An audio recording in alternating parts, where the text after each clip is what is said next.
Super Supportive by Sleyca. Chapter 106. Ledger.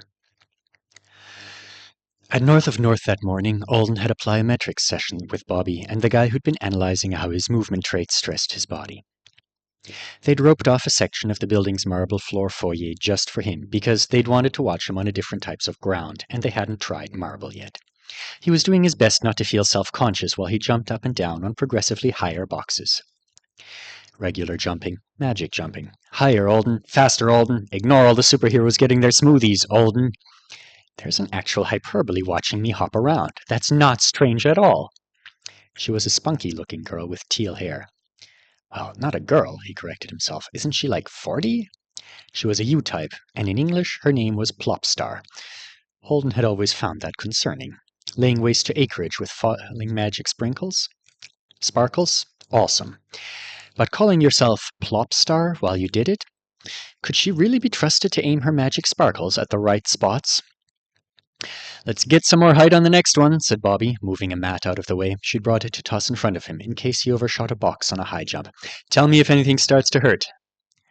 While Alden was checking to make sure the enamel rabbit pin he was using as his preserved object was still tucked deeply in his pocket in his shorts, a text message from Lute popped up.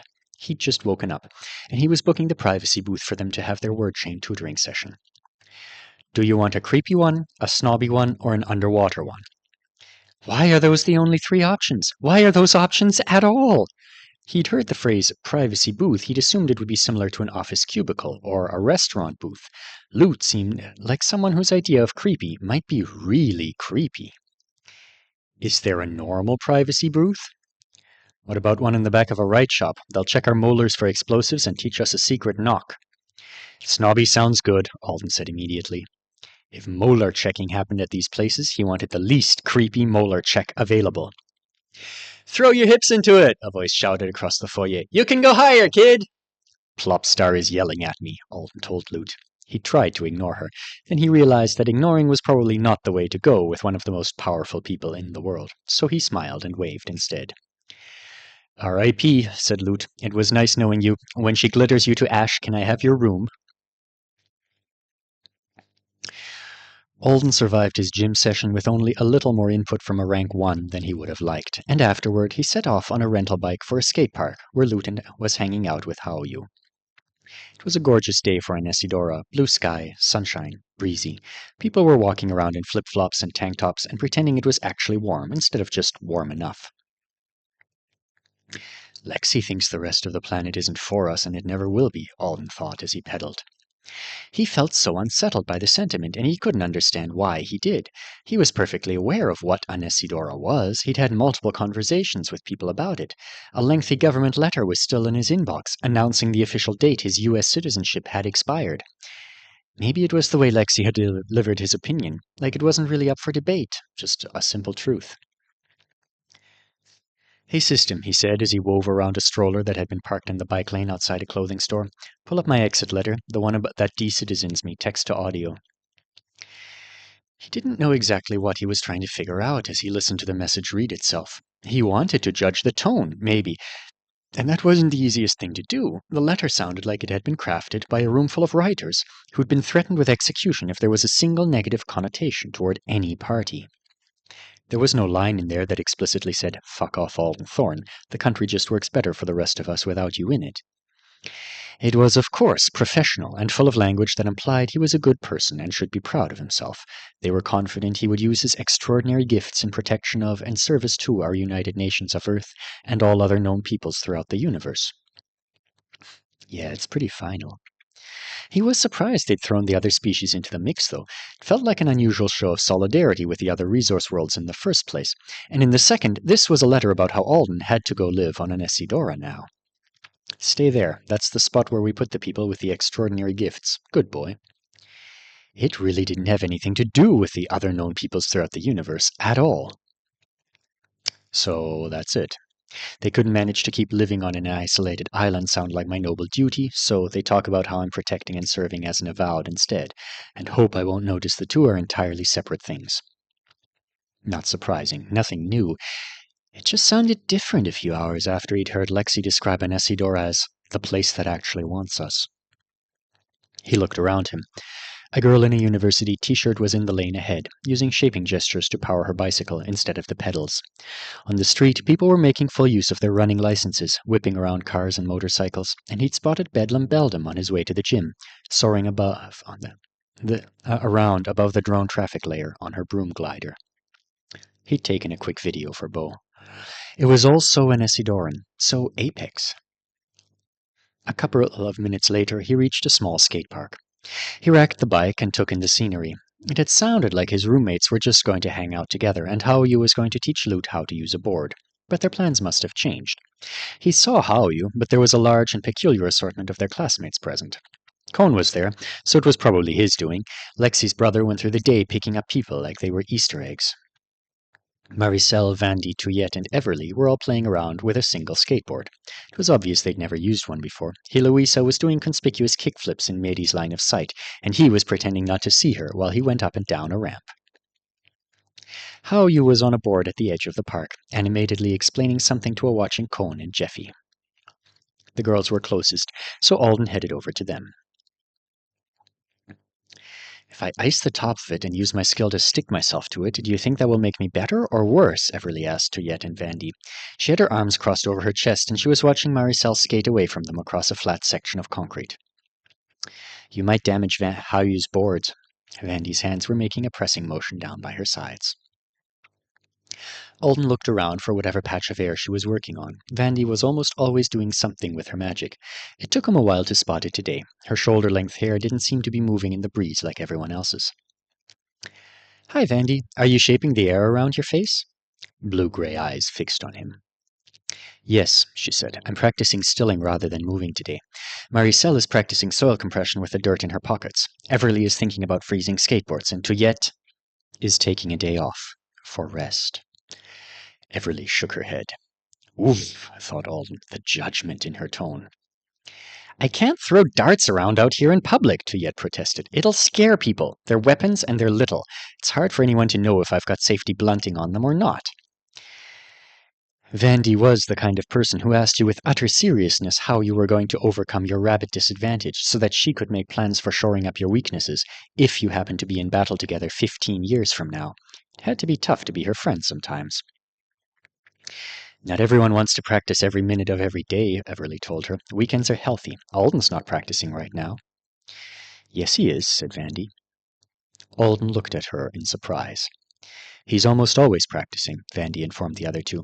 It's just that his skill is subtle, and you can only tell he's using it if you're watching him walk across ground element surfaces, or examining his pockets.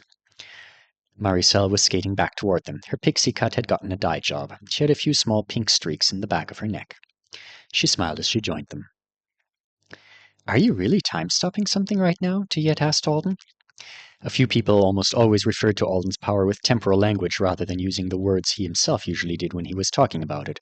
Preservation, freezing, shielding. They all pretty much knew what the skill did by now. He thought the vocabulary difference had to do with whether he had tried to explain it to them himself or if Constantine had gotten to them first. The adjuster liked talking about time magic, for obvious reasons. I'm just glad Maricel is a nice person who doesn't tell people about the Pickles misunderstanding. Pickle Man would be a difficult image to escape from. What are we talking about? Maricel asked brightly. Vandy says she can tell when Alden's practicing his skills, said Tuyette. Everly was staring at Alden's butt. Not my back pockets, he clarified. I almost never have an item there, because his skill wouldn't work if he accidentally sat on his object instead of letting it sit on him. No, said Vandy. He keeps objects in his front pockets if he doesn't have them in his hand or in his bag, usually his hoodie. I always check to see if he's practicing in Intro to Other Worlds. So I'm going to have to make sure I don't stick anything too weird in the pockets from now on. You could just ask me. It's good to examine other avowed and determine when their powers are in use, Vandy explained. You're one of the best people in our class to practice observation on. Now they were all staring at him. He doesn't have a hoodie on today, said Everly. Front pocket looks normal, said Maricel, examining his jeans. Maybe it's one of his shoelaces? Tuyette bent over to poke at Alden's feet. He could do it to keep a shoe from coming untied. I hadn't thought of that one yet. I know he has something, said Vandy. He has a trait. It's tied to the skill's use, like a lot of rabbit traits. Makes him walk differently on ground when he's protecting something. She's right, Alden admitted, digging his hand into his front pocket and producing the enamel pin.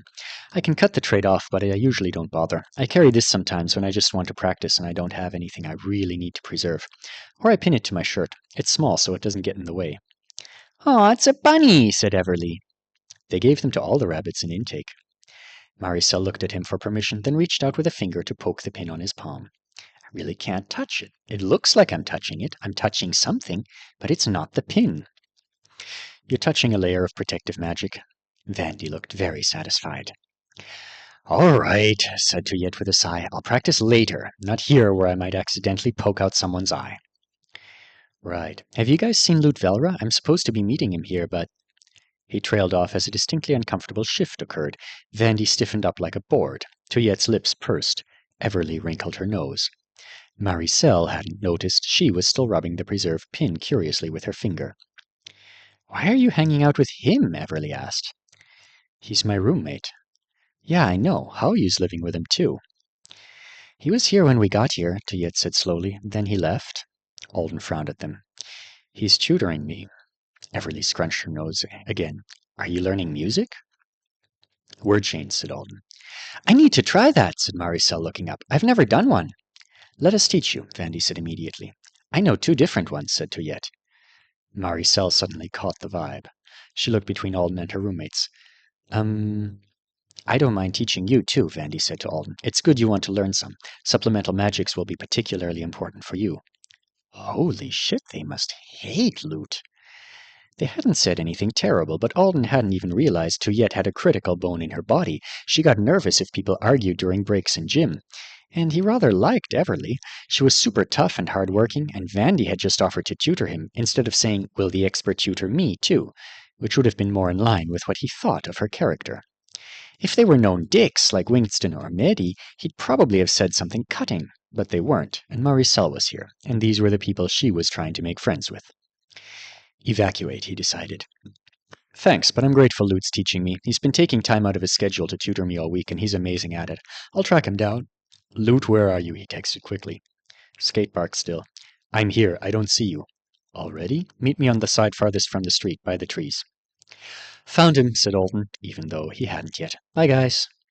He spun and headed away from the street, walking along the edge of the park to steer clear of the skateboarders. A second later, he saw Lute drop out of a tree and take a seat on a metal railing that marked the boundary between the park and a walking trail. When Alden joined him, Lute said, We've got half an hour until our car comes. Car? We're going in style because we can, and because my boss is paying for it. He nodded toward the park. You want to go hang out with Haoyu and your hero program friends while we wait? The girls Alden had just left behind had their heads together. He wondered if Maricel was getting some kind of Lute-related gossip by now. Are you going to hang out with them? Alden asked. Lute pulled his knees up so that he was sitting on the railing like a gargoyle. He was wearing his safety pin pants and a t-shirt with a Jolly Roger flag on it. It wasn't the first time Alden had seen him boldly go for pirate-themed clothing with the eye patch. Not my thing, he said after a moment. Well, I'm tired from jumping on boxes, so I'm good over here, too. Lute smiled. Tell me about meeting Plopstar, then. She cheered me on while I exercised, or maybe it was heckling. One or the other. Normally Bobby would have asked her to stop. The gym has a no-bothering policy. Don't tell me you expect your personal trainer to yell at a hyperbole for you. Of course not. I was just noting the difference. A kooky hyperbole, no less. A thought suddenly occurred to Alden. Do you think you'll be one someday? Huh? A hyperbole, said Alden. I just realized you're probably the person I know who has the best chance. No, said Lute, gripping the railing and staring at him. What a thing to say! You are super strong and you're only 15, Alden pointed out. I know you're not a unique, and nobody except the rank uppers have got confirmation about how the system makes the upgrade choices. But power has to be a major part of it. Surely people mentioned it to you sometimes? Lute cuffed. No, they don't. That's probably because most of them think I'm jerking everyone around with a second S. But even if they did believe me, it doesn't mean anything. S's get second and third ranked talents. It doesn't mean you're about to hyperbolize. Not 15-year-olds, thought Alden, but Lute was looking wild-eyed, so he let it drop. They watched the skaters for a while, paying more attention to the older people who were doing tricks with their magic than to Alden's hero program classmates. While Lute was saying that someone who could float was way less impressive than professional non-avowed skateboarders, Alden got a notification email he'd been waiting for and dreading. New update from Barre Fine Environments. When he clicked the link, it took him to Manon's main social media page where, instead of the usual photo post filled with luxury goods and interiors, her away notice had appeared. It was an animation of a gold hourglass with the words, "Currently designing for clients on the triplanets" beneath it. She'd been summoned. He watched the hourglass turn over. He knew from looking at older posts that she was usually gone for at least a few hours. So, this is our first chance to go through with the plan since we decided what the right plan was. He sighed so heavily that Lute looked over at him. You good? I have to send a bunch of messed up cult members messages, letting them know I have observed the fact that they are in a messed up cult and advising them to go promptly to the nearest sway or mind healer to have themselves checked out for their own safety. What the hell? Said Lute, tilting his head and giving Alden a confused look. I need to ask, do you just wake up every morning and try to make your life bonkers in a brand new way? This is the first bonkers thing since I've met you. Do you want me to give you a blow-by-blow of your past week? You did attend class like a normal person, sort of, but usually prompting me to place a phone call to Parathat Ur on your behalf would be enough action for a couple of months, don't you think? Alden stared at him. Would it? Lute huffed. I knew you didn't think of it that way at all, which is why I wanted to do it for you in the first place. And then you had your own interesting phone call a couple of days ago, and now this. You're so busy, man. I thought the past few days had been relaxing, said Alden. Actually, I know that they were relaxing for me. The system had totally pointed out that how relaxing and pleasant this week had been before it trapped him in his old school counselor's office and threatened him with levels. I've even been sleeping at night. Oh yes, sleeping, at night of all times, is proof that you're taking it easy. He slid off the railing and punched Alden lightly on the arm. Come on, our ride's here. You have got to tell me about why you're involved with a cult. I'm excited. Living with you is exciting. Let's go spend 5,000 Argold on a tutoring session. How much? Probably more than that, actually. I'm not sure what the little gifts cost. The what? They got in a car with tinted windows and a driver who spoke not a word to either of them. He took them to a parking garage where there was another driver in another car with tinted windows. They didn't transfer vehicles. They just waited for a few minutes. Then both cars drove out of the garage together and turned in opposite directions down the street. Lute, is all of this necessary? Alden hissed. We're going to talk to each other, not commit crimes. Lute was sitting cross-legged in his seat, eating a chocolate bar that had been provided in the car's snack basket. Call me Mr. Velra. That's my crime name. Alden snatched a bag of peanuts from the basket and started eating them nervously. Chill, it's just part of the experience. If we were actually doing crimes or concerned about people knowing we were having a private meeting, then we'd be doing something completely different. You can arrange a much more secret rendezvous if you've got enough money and put enough forethought into it. Teleportation is what the best bad guys use. Seriously? Lute nodded. The allotment the system gives in Essidor is enough for the government to sell local rides. Just not that many. The car made 2 more stops at locations where it could have put them out without them being spotted before it arrived at their actual destination. It was another parking garage. This one was for a luxury mall in Midtown Apex, not that far from where they'd started. Alden raised an eyebrow at Lute, and they followed a slender woman in a tight black pencil skirt down a service corridor. She looked like she was in her early 20s. When they reached the end, she turned to them. My profile, she said in Spanish. A moment later, her full avowed profile appeared in front of them. She was a D-rank sway, with nothing but a lie detection ability. Do you consent to me using my powers to confirm the honesty of your answers? Yep, said Lute. Okay, said Alden. He felt her target him almost at once. Being targeted was even more subtle now that he wasn't suffering from post-affixation sensitivity, but he still noticed it when he wasn't very distracted or when he was a little on edge. Do you have any intention of damaging the privacy booth you are about to enter? No, he said. Do you have any intention of leaving a device of any kind behind when you leave? I don't. Do you have any intention of betraying your companion's secrets to any entity? Alden looked at Lute in surprise. Was this a standard question or one he'd requested specifically? No. Lute answered the same 3 in the same way. Both parties are honest. She cracked a smile for the first time since they'd met her in the garage. You'll have to trust me on that since you're not traveling with your own personal sways. To Lute, she said, the packages that arrived for you are waiting inside. Then she knocked on the wall behind her 6 times, and it swung open to reveal a room that definitely didn't belong in this dull back corridor. It's a replica of a suite on a European luxury train, Lute said as soon as the door closed behind them. I'm glad you picked snobby. It was compact, but the quality of everything made it feel like it wasn't a closet. The walls were glossy wood with decorative geometric inlay. Light came from glowing sconces and a line of panels along one wall designed to look like windows with semi-transparent shades pulled down. The tiny seating area was just a green velvet chair, a cream-colored love seat, and a side table with a stack of packages on it. Right behind the chair, a queen-sized bed with an inlaid headboard filled the rest of the room, and if they squeezed past the foot of it, there was a tiny bathroom behind a sliding door. Privacy places tend to be small, Lute said. It's expensive to magically shield them from the million different ways people can pry, I think. So it's smart if they're designed to look like cool places that are supposed to be cramped. The underwater one was going to be a little submarine. Lute kicked off his shoes and flung himself on the brocade bedspread. Do they all have beds? It seems to be a common feature. He clucked his tongue before rolling off the bed and stepping past Alden to examine the boxes on the table.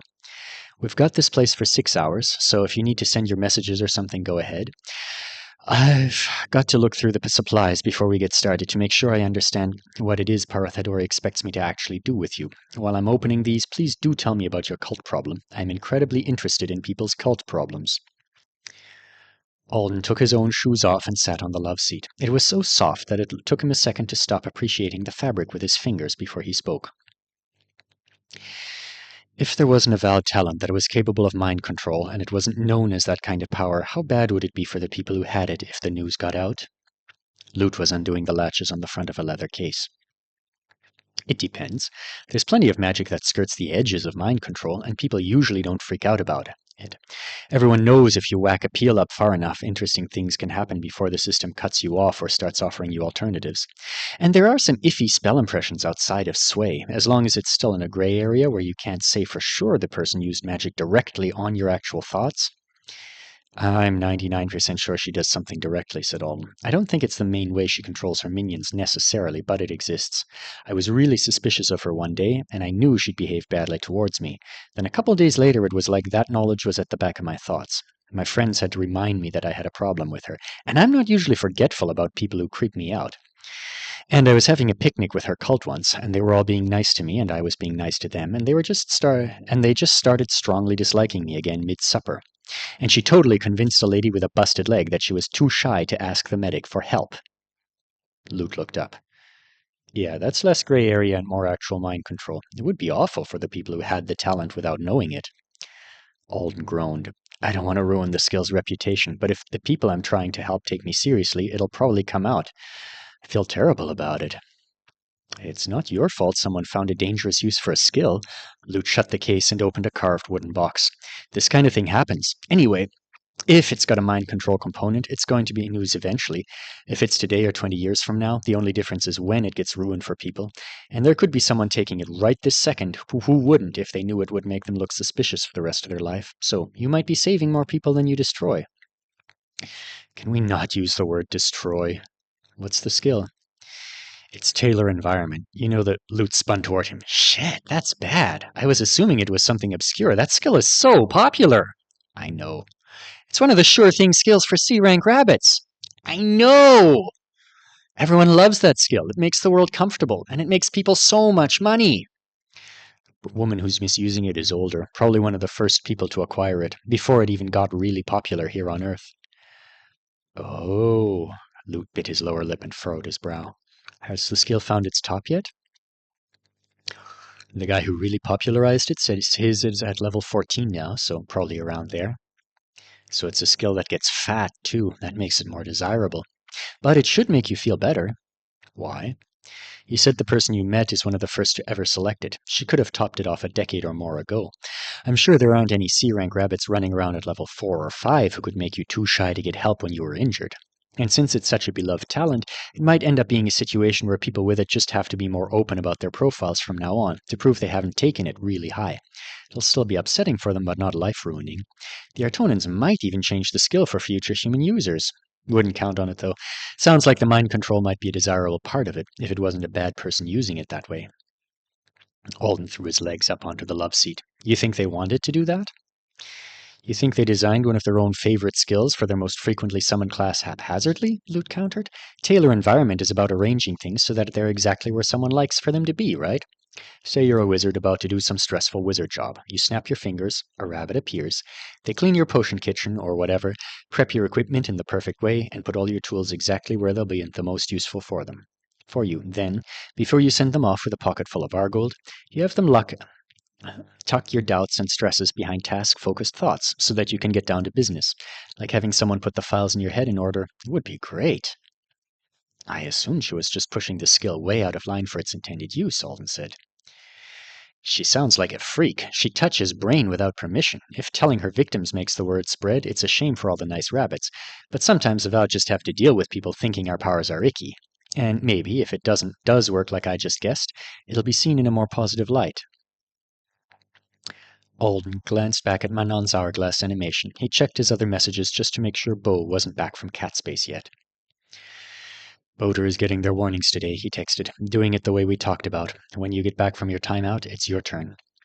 Then he went into his system profile and, for the first time ever, he got creative with his name.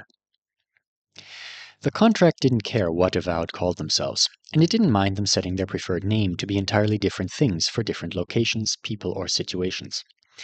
It was normal among some species for an individual to have tons of names, and the Artonans were used to calling aliens whatever they wanted to be called. Sending messages under false identities was frowned upon among human Avowed, just like spam email was frowned upon, but nobody could punish you for doing it if they couldn't prove beyond a shadow of a doubt you had. Alden changed his name to Alice. It was a decision he'd made in around a minute when he was working out the details of his plan. A female name was better for a couple of reasons. It started with A, he liked it, probably because someone named Alice had kept him from dying recently. He set the emails to go out at staggered intervals. He'd spent hours tweaking them until they were as perfect as he could manage. Laura would receive hers in a few minutes. Half an hour later, the second would go to Chris. Then half an hour after that to Naya, and so on all the way to Pineda. Then he hired a courier service to deliver hard copies of the emails to all the members of the Boaters in a few hours, after the last one had been sent. One would also be delivered to Alden at his dorm, as if the sender was concerned about him, too. Finally, he created a special social rule for himself. Every action he had just taken had been done under the preferred name Alice, and the rule said that when referencing these past few minutes of his life, the system should never call him by another name. It was a sneaky feature from a human point of view, but the system liked doling out tons of options for the most trivial things. Or maybe it was there because the Humanite species had the concept of momentary names.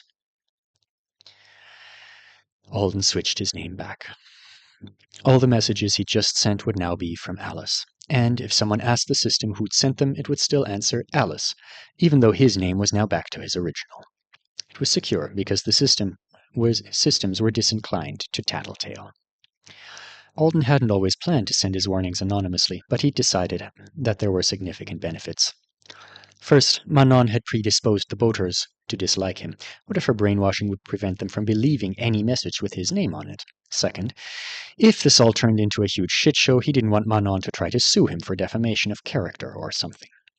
She was probably going to think it was him. Clyde Zhao would think it was him, if the news ever reached her. The Boater members, if they didn't suspect one another, would think it was him. Everyone and their uncle was going to suspect Alden Thorne. But if his name wasn't on anything, how would they ever prove it? He'd even used a girl's name. Alice could have been Thwarthog, and there was no way they were going to get her onto Anesidora to say otherwise. The physical letters were being sent in case the Boater people had their interfaces set to block messages from non-friends or people with recent name changes, and so that Alden would have a copy of his very own to take with him when he went to talk to Laura. He could say he'd gotten the same warning as the rest of them and use it as his opener. "I did it," he said. "I warned the cultists." He'd expected to feel a sense of relief once the job was done. He was glad that he would wake up tomorrow with this task erased from his to-do list. but he also felt a little like he'd just stepped off a ledge without checking to see how far below him the ground was. Neat, that was fast. Lute could out him as the sender, but Alden didn't think that he would. If anything did, Alden would just have to stand behind the letters and say, "Yeah, it was me, Manon Barre hurts people. Sorry that the way she does it is going to make a whole bunch of other rabbits look bad." He hoped that a few of the boater members would go get themselves checked out, or even just one of them, and then, with proof in official hands, the legal system could deal with it all in a graceful way. Maybe Anesidora is good at this kind of thing. If they're not, then nobody else could be. The plan was in development for a while, he told Lute. "Will you stay on the phone with me this evening while I go to talk to one of them in person, in case she gets angry and attacks, or the cult leader shows up and tries something on me?" He'd promised Bo he'd have local backup. "Of course, we're having a special day together anyway." Lute held out his hands. "System, I need my books." A stack of books that looked like they ought to be called tomes appeared in his hands. His head barely peeked over the top of them. "Impressive, aren't I?" "For using system storage?" "For having free system storage," said Lute. "It's just for the books and some other job supplies, though." He turned and dropped the books onto the foot of the bed. "Good thing, too. They're going to give me even more of these if I ever finish the first set." "What are they?" Alden asked. "Most of them are full of word chains I'm supposed to be learning. Sometimes it feels like my job as an avowed is just perpetual homework. So much memorization." Alden stood and went over to look down at the book covers. "These are all written in logograms. Can you read them?" "They get read aloud to me while I follow along, like incredibly boring bedtime stories. To make matters worse, a lot of them aren't even in modern Artonan. They're from before the lingual unification. Just memorizing the sounds of those ones. Then it turned out my boss was not impressed with that method, even though it worked for me, so now I'm supposed to remember what all the sounds mean. You can imagine how well that's going based on our conversation classes." He rolled his eye.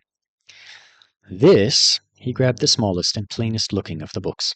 It had a simple brownish-red cover that flipped open from bottom to top instead of side to side. "This is what I was actually getting. I wanted to show off my homework and complain about it in the process. You can have this." "Do I need to read it?" Alden asked.